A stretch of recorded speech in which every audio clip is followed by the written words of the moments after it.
thank God the wind is on my face going down the street.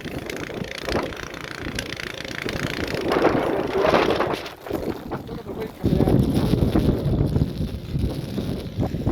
So I got to the end of my yard here. I was able to get turned around. Praise God that the wind is only at my face going one way. So I got it pretty wide here. I got the base of the snow off the ground. And I'm hoping that, like I said, as the temperature gets colder, the snow won't be as heavy. There goes another guy trying to drive down my street. He's probably going to take care of the parking lot across the street. They have an outpatient center.